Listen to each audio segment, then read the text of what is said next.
What is up?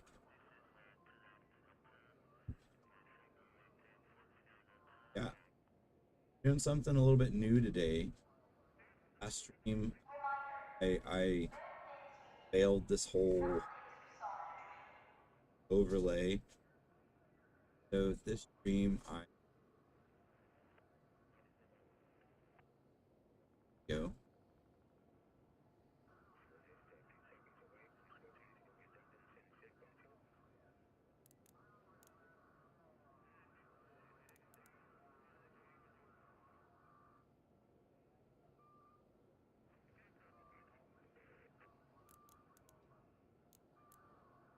They make those.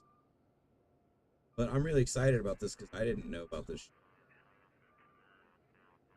Summers, New York. PepsiCo World Headquarters, March 28, 1996. A mailroom clerk opens an envelope. Inside, a cashier's check for $708.50, made out to PepsiCo Incorporated.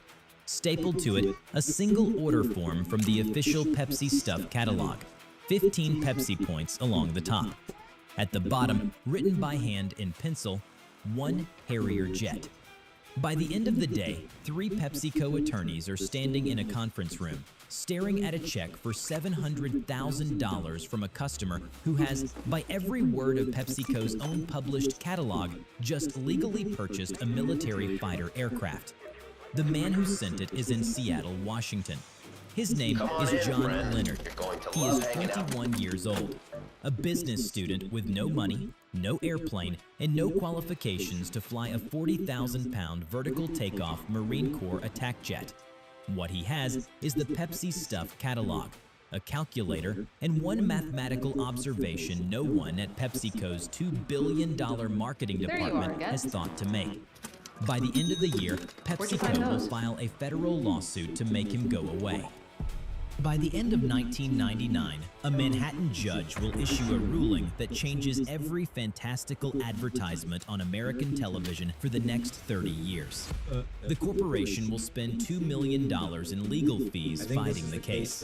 The student will spend nothing he had not already saved. In the spring of 1996, a 21-year-old in Seattle was about to do something no American consumer had ever done. He was about to read a 64-page corporate promotional catalog with the literal seriousness of a corporate lawyer, and then mail PepsiCo a check.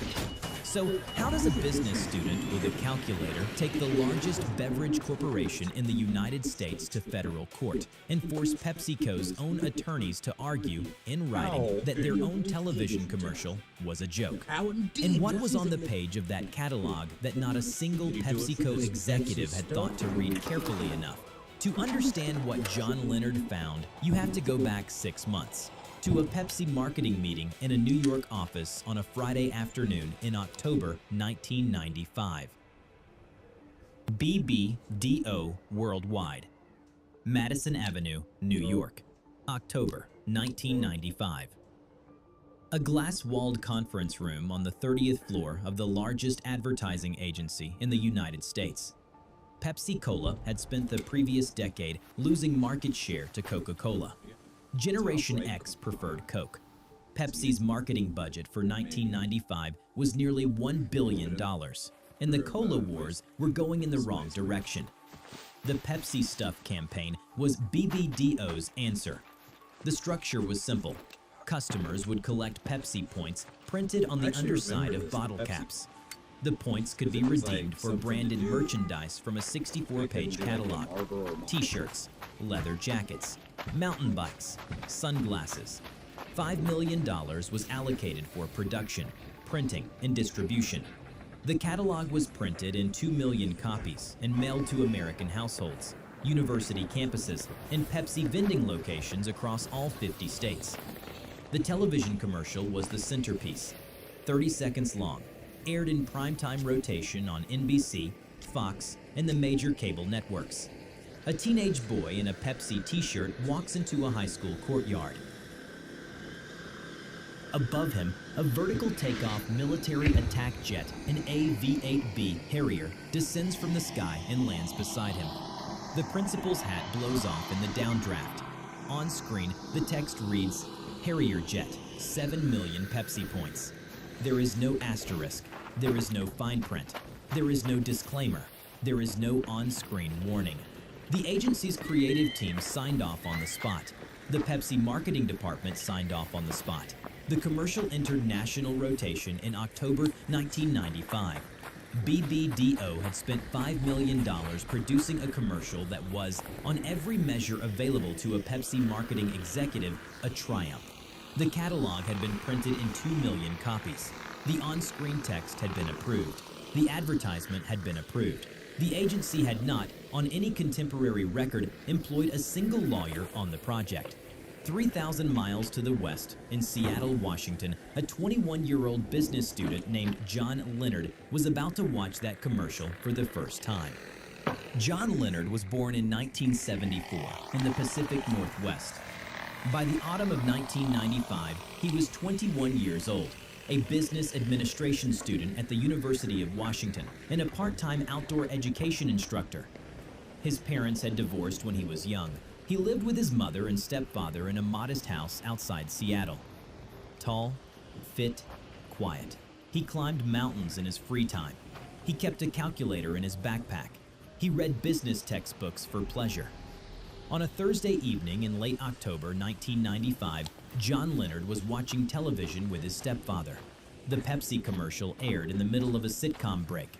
The teenage actor walked into the schoolyard. The Harrier descended. The principal's hat blew off. Leonard did not laugh. He paused the videocassette recorder. He rewound the spot. He played it again. He read the on-screen text. Harrier Jet, 7 million Pepsi points. Then he wrote the same line on the back of a napkin. It's just an ad. Forget about it. John Leonard did not forget about it. The next morning, he mailed away the small administrative fee required to receive the official 64-page Pepsi Stuff catalog. The catalog arrived in early November. John Leonard read it 3 times. He had no money, no business plan, and no idea who at PepsiCo had approved a 64-page promotional catalog without legal review. He had only the catalog itself, and by the time he had read it for the 3rd time, he had identified 3 components on page 17 that no other reader of that catalog, among the 2 million Americans who had received one, had thought to count. What he had counted was the math. Page 17 of the Pepsi Stuff catalog. The official rules of the promotion. 5 paragraphs of legal language printed in 8-point font. John Leonard read it 3 times. He identified 3 things. First, the program required customers to submit a minimum of 15 original Pepsi points, physical bottle caps cut from real Pepsi products. 15. That was the floor. Second, above the floor of 15, any additional Pepsi points required to reach a prize threshold could be purchased directly from PepsiCo. The cost was 10 cents per point, paid by personal check or money order. Third, the catalog set no maximum limit on point purchases. There was no ceiling. There was no per customer cap. There was no per prize cap. The math was straightforward. The Harrier Jet required 7 million Pepsi points. 15 of those points needed to come from real bottle caps, a one-day errand and approximately $5 at any American supermarket. The remaining 6,999,985 points could, by the literal text of page 17, be purchased at 10 cents each.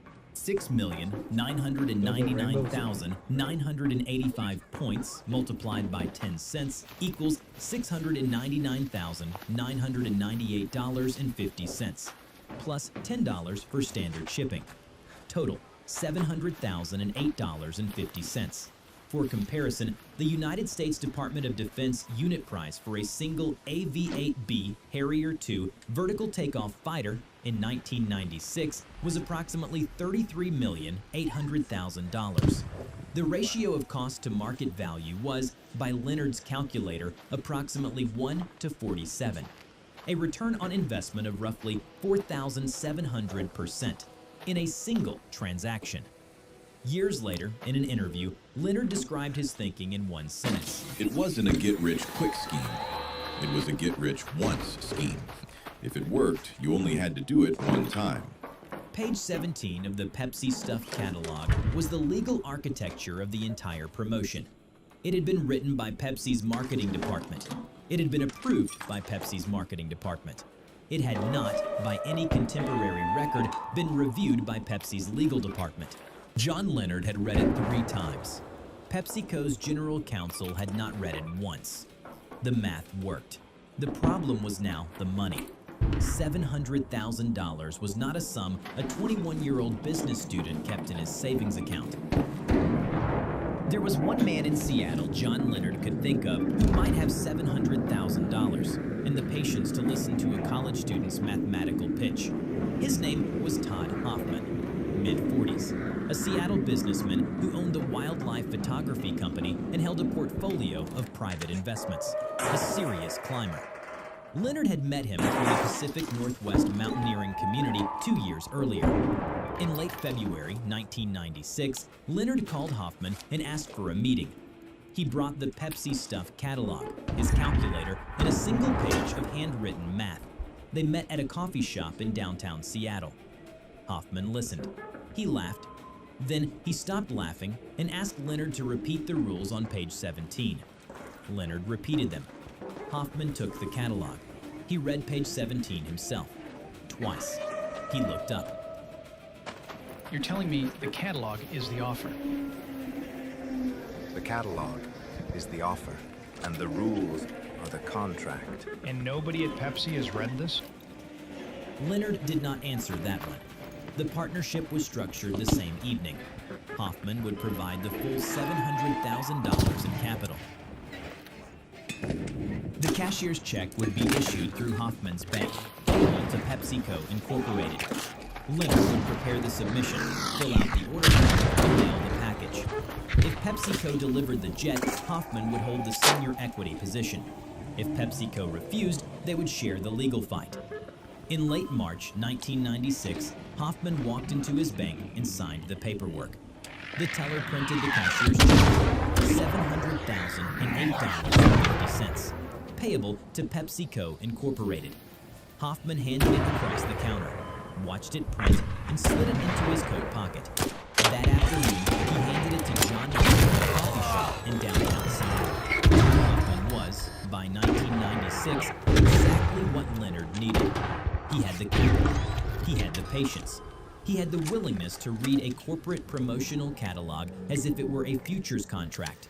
And he had, by every legal definition available to a federal judge, become Leonard's full partner in what would, within months, become the most expensive marketing miscalculation in the history of American advertising. On the morning of March 28, 1996, John Leonard walked to a post office in Seattle, Washington. The envelope was registered mail, manila, heavy, insured for the full face value of the contents.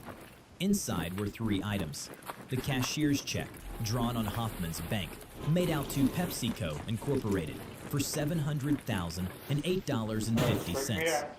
The official Pepsi Stuff order form, completed by hand. Name, address, telephone number.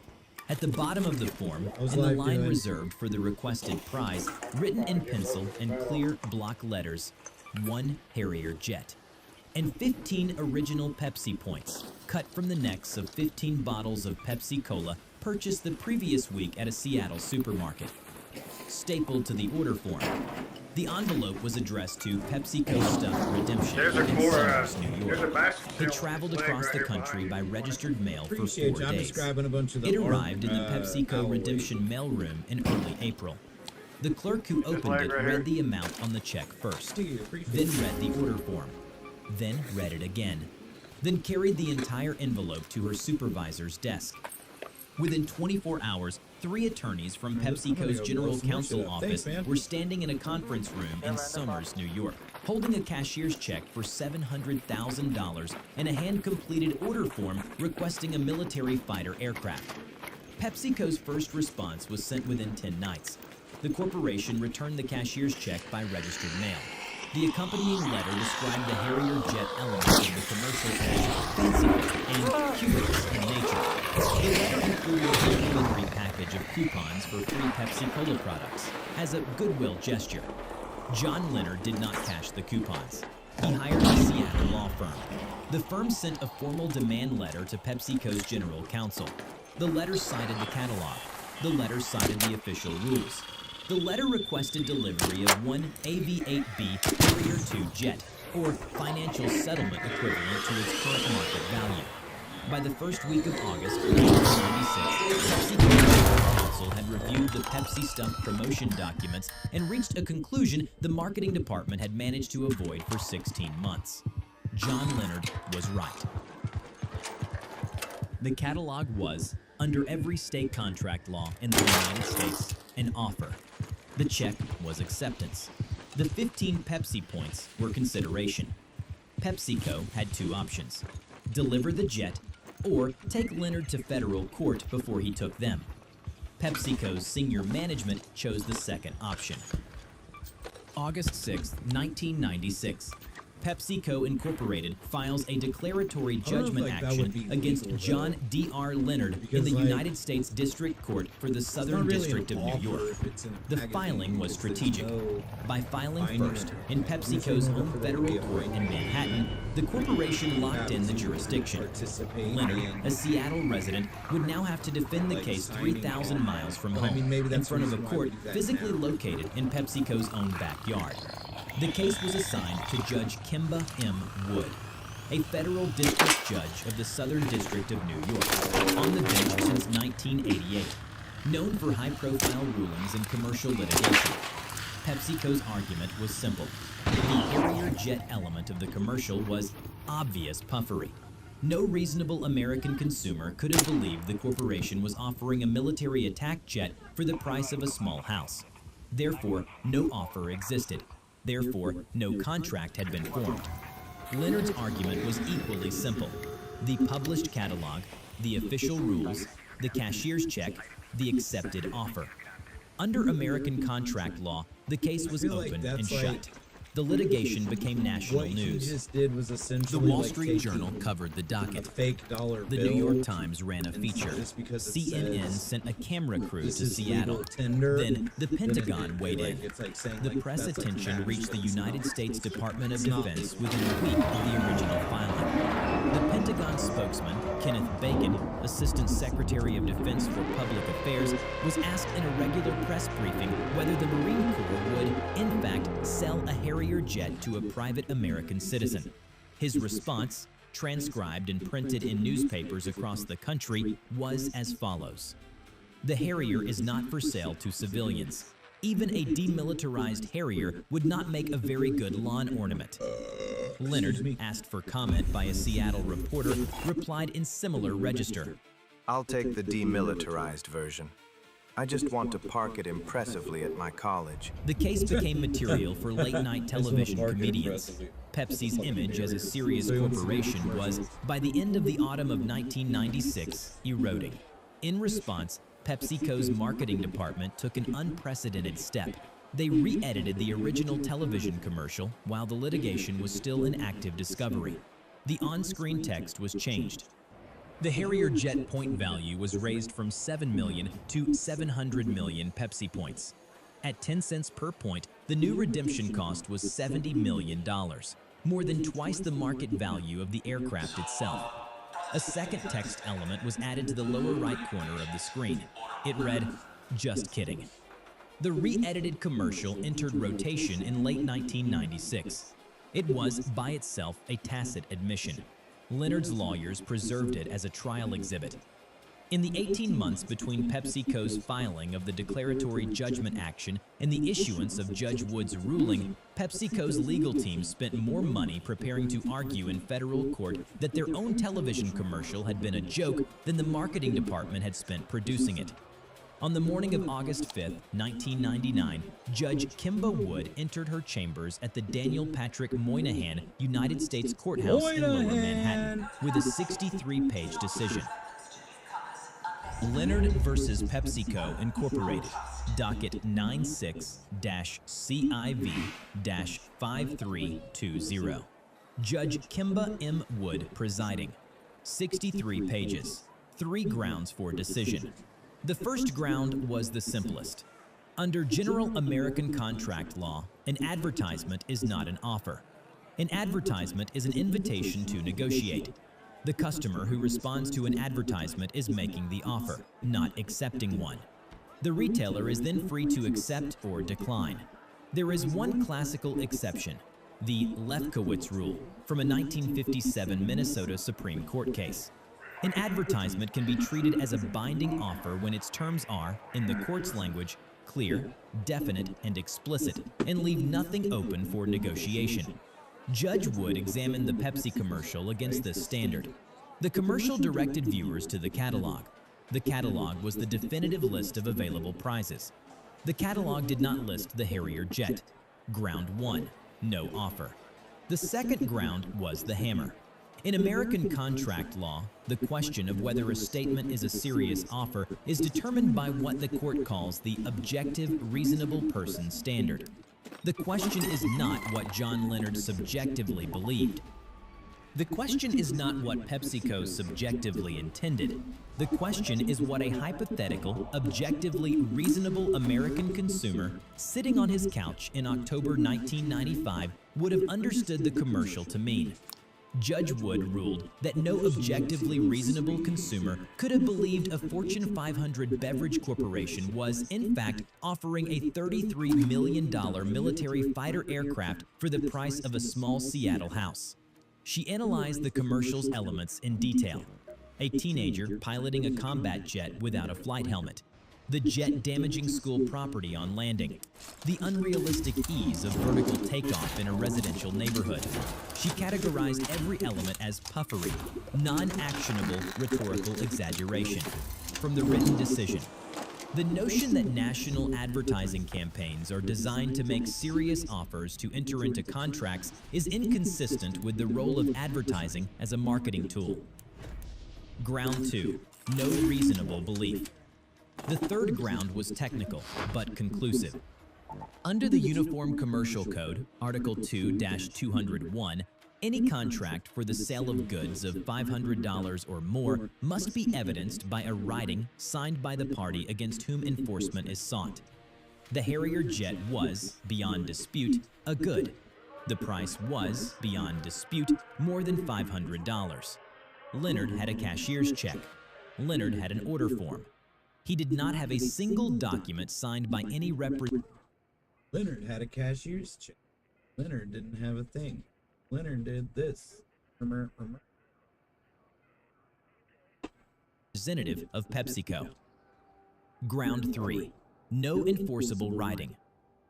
The ruling, issued August 5, 1999, in favor of PepsiCo. Leonard's case dismissed with prejudice. Affirmed on appeal by the Second Circuit Court of Appeals 1 year later. John Leonard lost the case.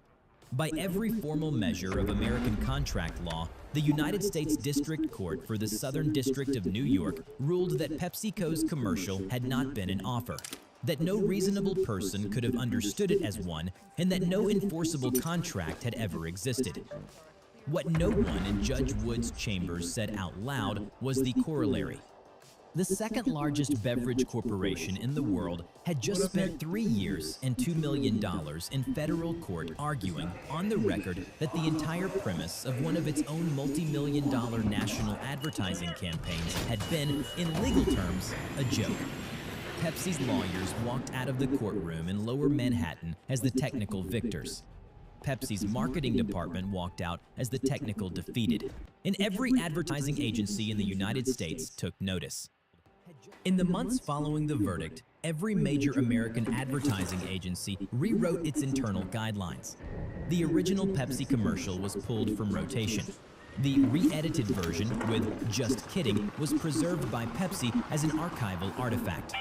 It has not aired in the United States since. The Federal Trade Commission tightened its guidelines on puffery for national advertising. Any fantastical promotional element now had to be accompanied by visible on-screen fine print. Not for actual sale. Promotional purposes only. Maximum redemption value. The kind of legal disclaimer that now sits in white 9-point type along the bottom of every modern beer commercial, every cell phone advertisement, every fast food promotion, every sweepstakes spot in America. The fine print at the bottom of every modern television advertisement traces, in part, back to a single handwritten order form mailed from Seattle on March 28, 1996. John Leonard sold his share in the case to Todd Hoffman after the appeal. He moved to Alaska in the early 2000s.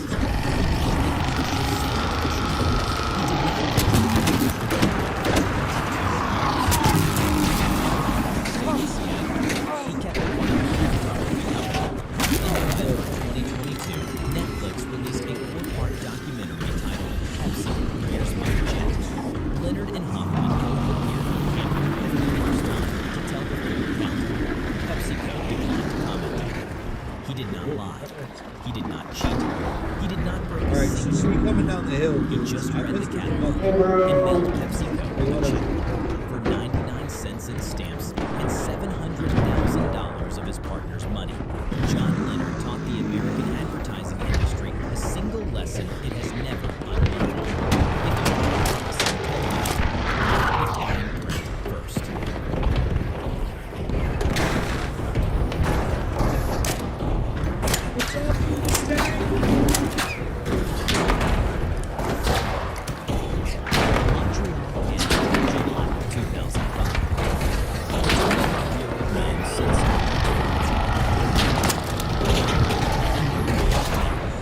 On the desk in front of him is a single red paper cup, the kind you find in his drawer, worth at most a fraction of a cent. He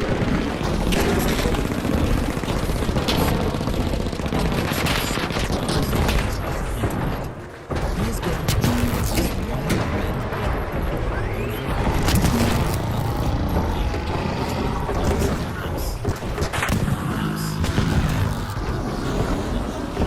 People laughed. Of course they laughed. 1 year later, he is standing on Main Street in a small town in the middle of Canada, holding the keys to a 2-story house that is now his. And he never spent a single dollar of his own money to get it. 14 trades. A paperclip to a trade. A doorbell to a generator seized by the New York Fire Department. An afternoon with a rock legend. A snow globe that made the whole internet call him an idiot, and a role in a Hollywood movie. But here's what almost nobody understands about this story. Kyle McDonald was not really trading objects at all, and the feel-good internet fairy tale everyone shares leaves out the 2 details that actually make it work.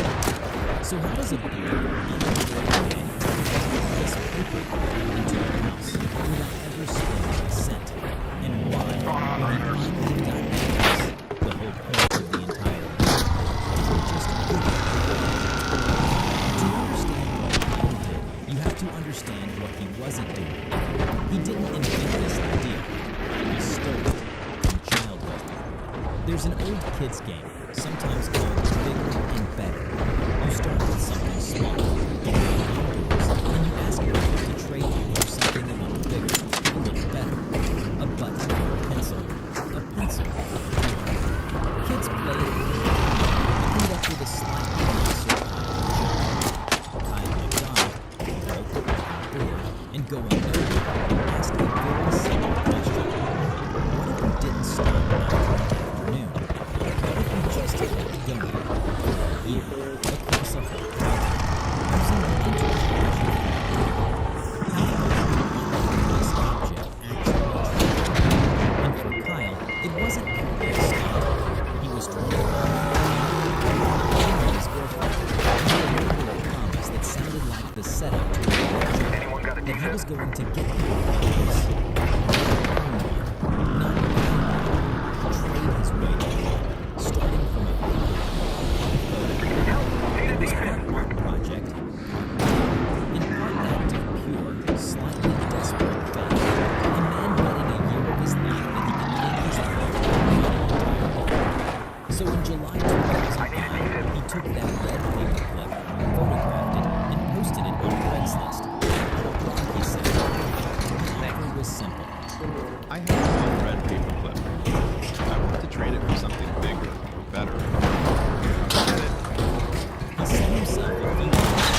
A young man watching a year of his life drain away with nothing but a growing pile of other people's cash. Every month that passed without a house was a month he'd have to explain to the girlfriend who made the promise to him. It sounds like nothing. It sounds like a joke. But finally, he stopped watching that money completely hides from us.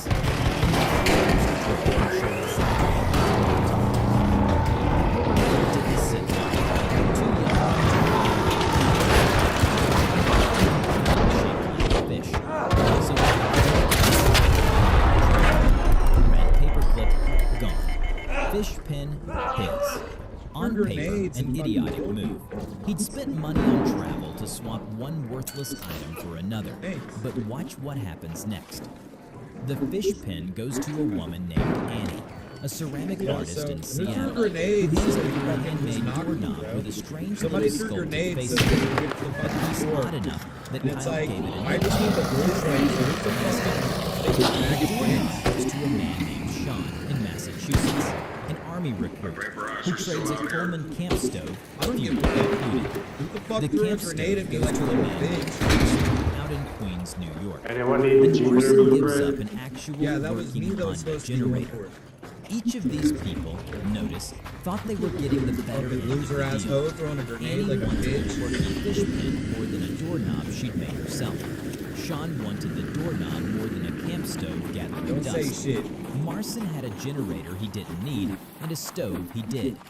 Nobody felt robbed. Everybody smiled. Look at that jump. In just a few trades, a fraction of a cent paperclip has become a machine that produces electricity. No money changed hands. Nobody got cheated. Every single person walked away happy with their trade. How is that possible? How does worthless become valuable with nobody using it? The answer is the thing that makes this whole story tick, and most people miss it entirely. Here is the secret. Paul McDonald was not trading objects. He was trading the fact that different things are worth wildly different amounts to different people. Economists have a dry Look, there's a name guy here, relative and he is value, definitely subjective trying to value. kill somebody. Kyle explained it in a way you'll never Because forget. look, I don't know Okay, what you're he said he got done. good. A man dying You're, of Almost said he got a you're grenade. seeing other people What is killing, more but to your that gun number? is like. Can I talk for a second? Hold up. Homeboy had a grenade thrown at him, and I was shot at running down the hill. Value isn't a fixed number. So, It depends entirely on who is whoever standing that is, he's a little piece of shit, and I hope your mom dies of The cancer. fish pen was useless to the two women in Vancouver. Just gonna pull up Fauci and Lisa Fair. Artist. The camp stove meant nothing to whoever had it lying in a garage, but was exactly what a generator's owner happened to want. Kyle wasn't climbing a ladder of price. He was hopping from one person's "I don't need this" to another person's "I really want that." Every trade could feel like an upgrade to him and a win to them, because he was never measuring in dollars. He was measuring in desire. That's the exploit. Money flattens everything to one number and hides these gaps. When there's a price tag on something, you stop asking who wants it and how badly. You just see the number. Kyle threw the number away. He stopped asking, "What is this worth?" and started asking, "Who out there wants this more than what they've got?" And once you ask the question that way, the world stops looking like a fixed ladder of prices and starts looking like a giant web of mismatched desires. A web you can walk across, from one person's junk to another person's treasure, forever. The gaps became a staircase he could climb all the way to a house. But knowing the trick is one thing. Actually dragging a growing pile of stuff across North America in person is another. And that part of the story is far messier than the fairy tale admits. Because here's the first piece of dirty laundry the motivational videos never mention. This was not free, and it was not easy. The rule of the project was that money could never be part of a trade. Fair enough, but nothing said the trades came to Kyle. To make them happen, he physically traveled. Vancouver, Seattle, Massachusetts, New York, and later Phoenix, Toronto, and out into the Canadian prairies. He flew and drove thousands upon thousands of miles on his own dime to swap objects in person, hand to hand. The paperclip was free. The plane tickets and the gas absolutely were not. Behind every clean little "he traded up" was a broke guy burning through real money and real months of his life just to keep the chain alive. This became his full-time, unpaid job. A year of living out of a car and off couches, chasing a house that existed only as a promise. And it wasn't only expensive, it got genuinely absurd. When Kyle brought that Honda generator into New York City to trade it, the device was temporarily seized by the New York Fire Department. You can't just leave a fuel-powered generator sitting on a Manhattan street. His prized possession, the crown jewel of the whole project so far, briefly impounded by the FDNY. So this was not a smooth, magical ascent. It was a scrappy, costly, half-chaotic grind held together by one thing Kyle was accidentally becoming very, very good at generating. And that one thing was about to turn the entire project into something much bigger than a pile of traded objects. Watch the generator go. Kyle trades it to Marson, the same Marson, now revealed to be a radio personality, for what got billed as an instant party. An empty beer keg, a neon Budweiser sign, and an IOU for a keg of beer. Ridiculous on its face. But that instant party gets traded to a well-known Quebec comedian named Michel Barrette, who hands over a Ski-Doo snowmobile. Notice the pattern repeating. A comedian who loves a good party swaps a snowmobile he isn't using for a keg and a neon sign, and thinks he got the fun end of the deal. The snowmobile goes to a snowmobiling magazine, Snow Riders West, in exchange for a trip for two into the Rocky Mountains, to the town of Yaak, British Columbia, a place so small it's home to only a few hundred people. And that trip gets traded, right there in Yaak, to a man named Bruno for a box truck, a full-sized cargo van big enough to haul a household. Stop and see how far we've come. A paperclip is now a truck. And something had changed in the machinery of the whole thing. Kyle's blog had exploded. At its peak, it was pulling in something on the order of 100,000 unique visitors a day.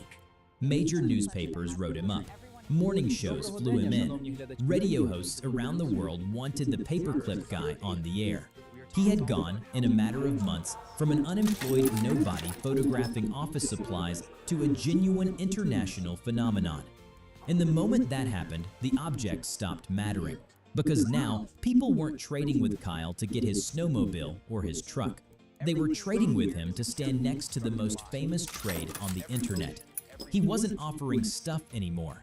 He was offering the spotlight. And the spotlight, it turns out, is worth far more than any generator. From here, the trades stop looking like barter and start looking like publicity deals. The box truck gets traded to Metalworks, one of Canada's most respected recording studios in Mississauga near Toronto, a place serious artists actually record, for a recording contract worth 30 hours of studio time. Now, what does a guy with no band do with 30 hours of studio time? He trades it. A Phoenix singer named Jody Nant hands over something extraordinary for that contract. A year of free rent in an apartment in Phoenix, Arizona. Think about that exchange for a second.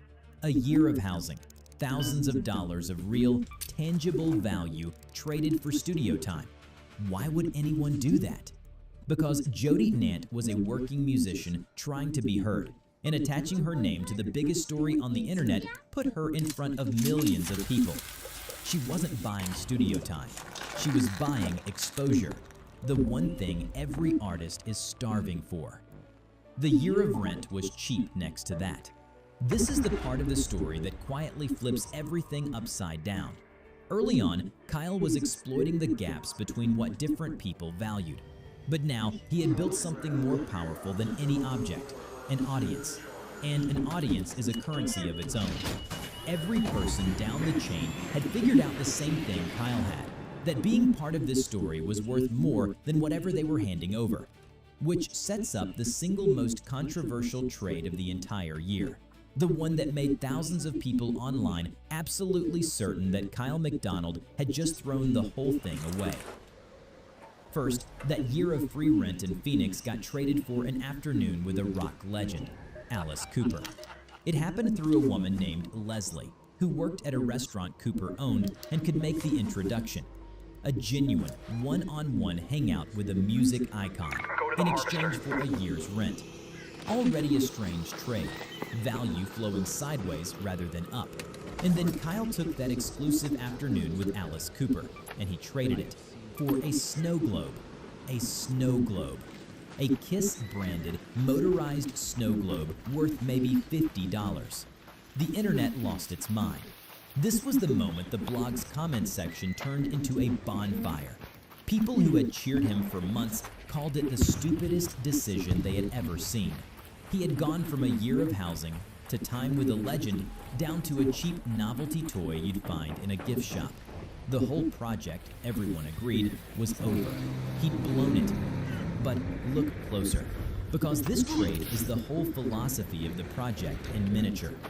The man who gave up the Kiss snow globe was named Mark Herman, and Mark was a die-hard Alice Cooper superfan.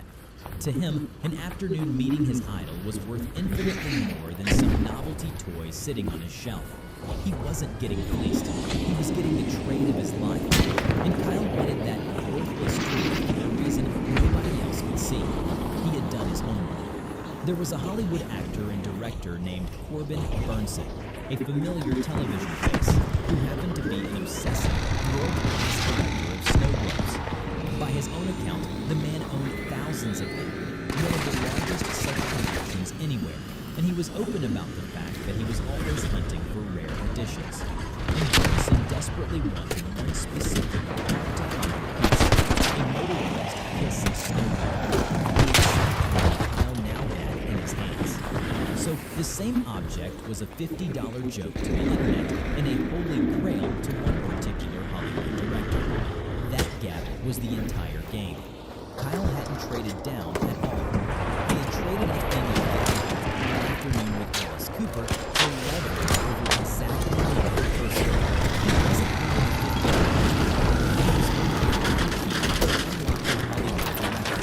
and that director was a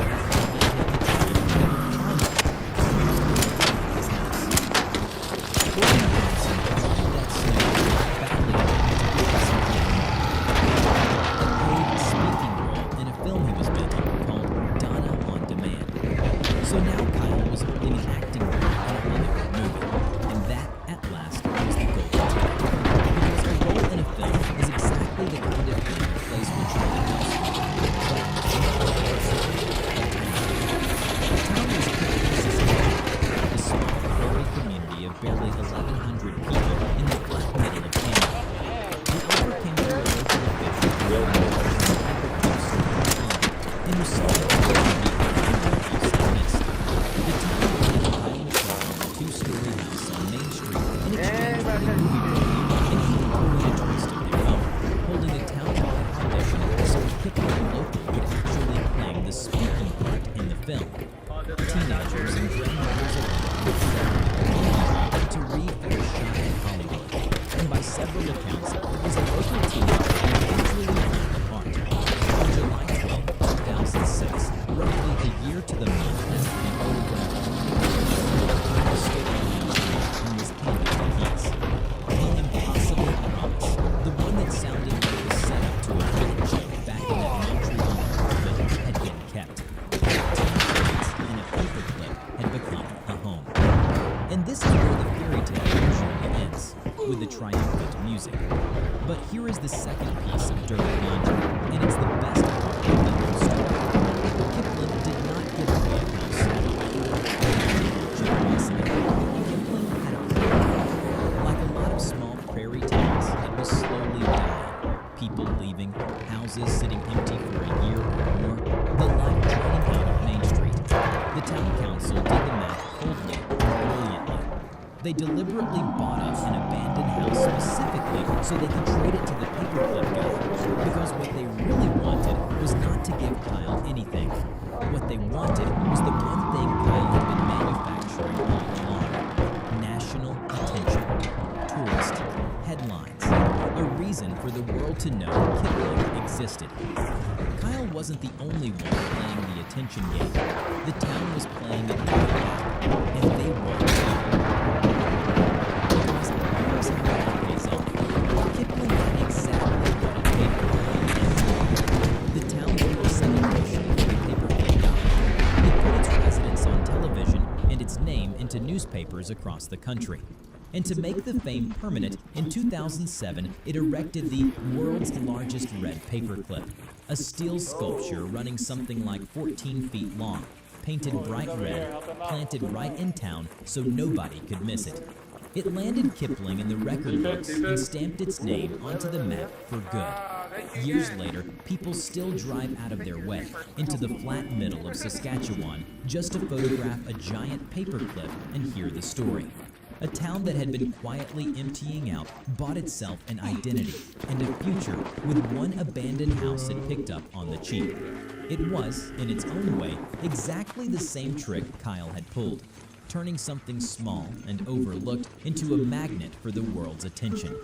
And Kyle, the man who spent a year of his life chasing this house, who crossed a continent, got mocked by the whole internet, and pulled off the impossible, he barely lived in it.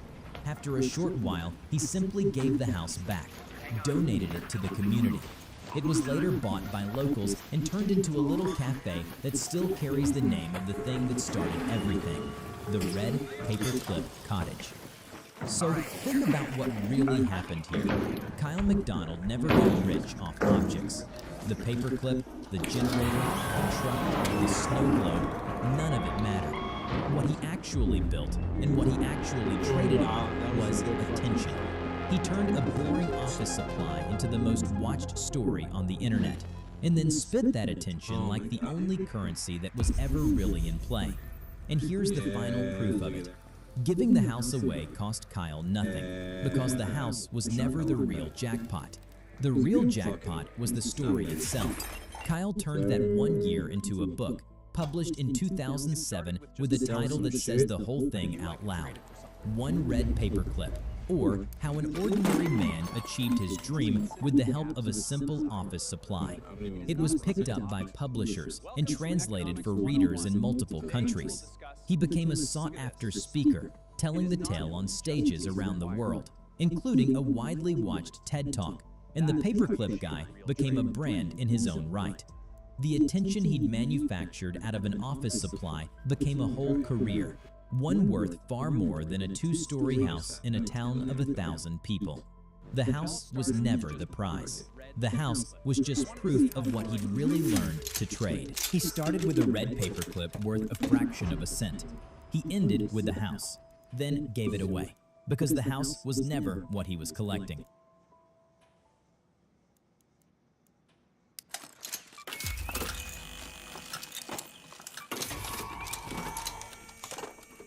Los Angeles, California. November 1992. You're watching a man disappear. His name is Kevin Mitnick. He's 29 years old, and in approximately 60 seconds, he will become a ghost. Kevin sits in his apartment. Phone ringing. It's his probation officer. Third call this week. He doesn't answer, because Kevin knows something the probation officer doesn't. There's a warrant. For violating probation. For hacking again. He has maybe 2 hours before they come for him. Kevin stands, walks to his closet, pulls out a bag he packed 3 months ago. Cash, fake IDs, cloned cell phones, everything he needs to vanish. He's done this before. Got caught in 1988, served a year, got released, promised to stop hacking, but Kevin can't stop. It's not about money, never was. It's about the rush, the challenge, the proof that he's smarter than everyone else. And he is, especially at one thing, social engineering. Kevin doesn't break into systems with code. He breaks into them with people. A phone call, a friendly voice claiming to be IT support, asking for passwords to fix servers. And people give it to him, every time. Now, Montreal, Canada, July 2005.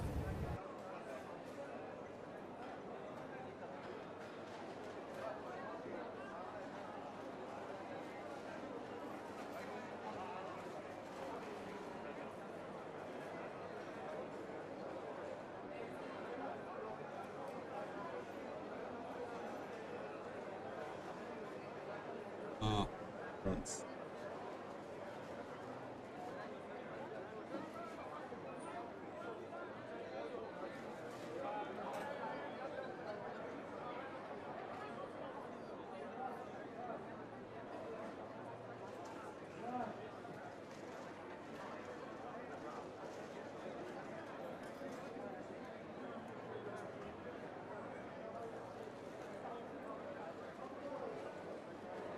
Any other back?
All right. Sorry. Gotta go to the bathroom. Quick. I'm gonna grab a snack.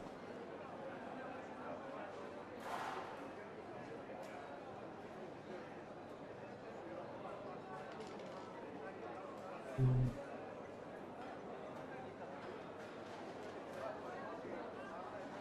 really want to get this. I gotta get a fucking. So if I go to Facebook.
You know, I have been meaning to hang up Best Clinic in Toledo, son.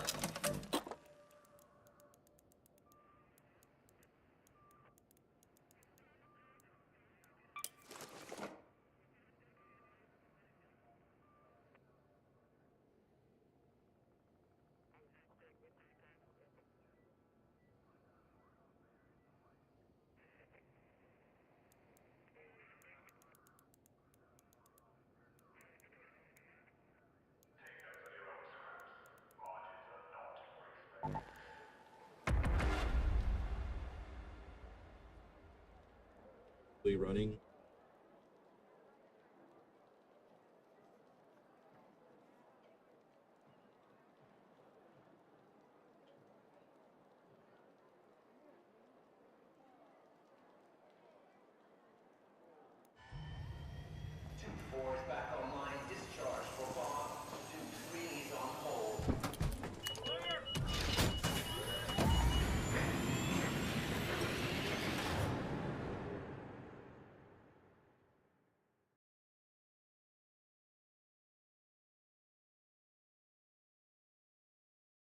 Okay.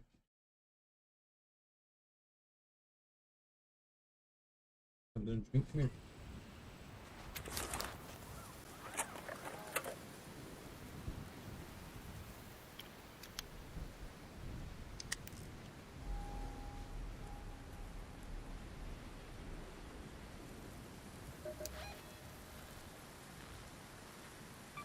Let's go to the rocket assembly.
Dude, Embark shit is so fucking stupid.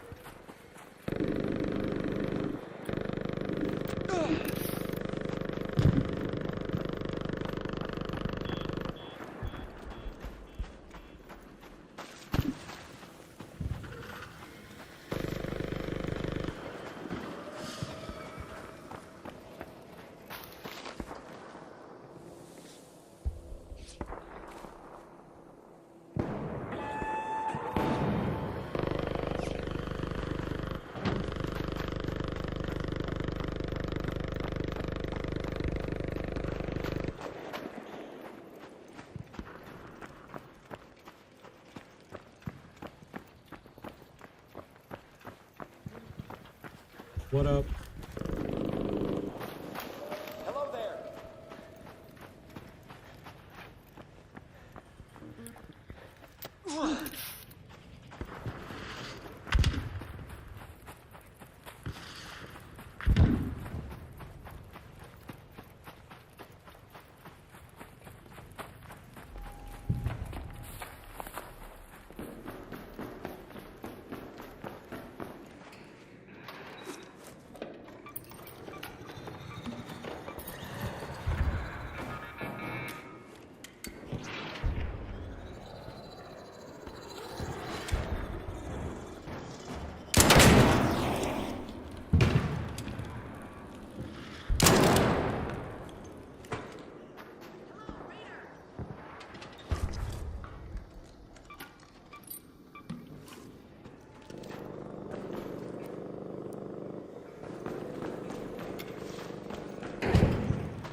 Kevin happened to have got the ion sputter.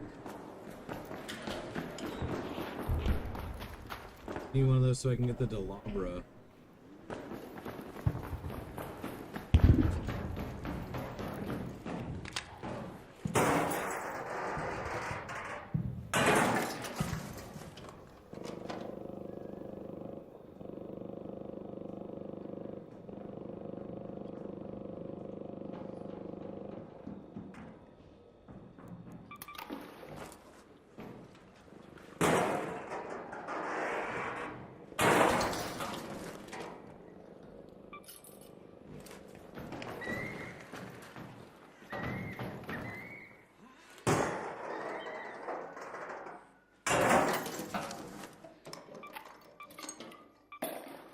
Kid, what are you doing? It's ice cream.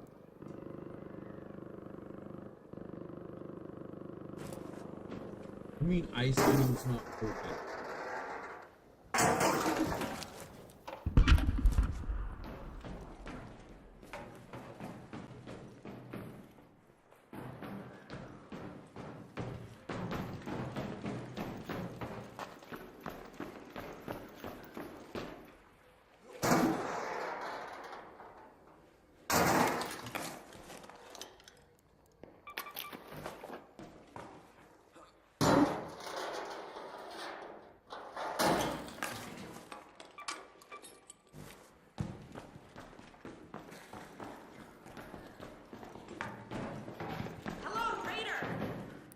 Hey, hello!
central elevator.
Seen leapers or captains or bombardiers around here?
And now we see the plan. We got the drone in just a bit.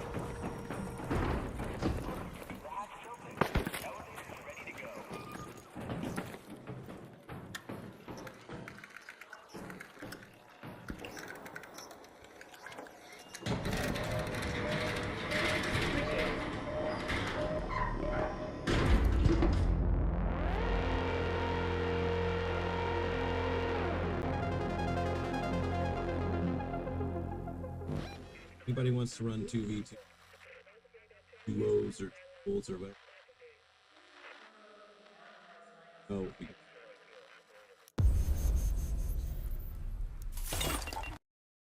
I really.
Hell yeah.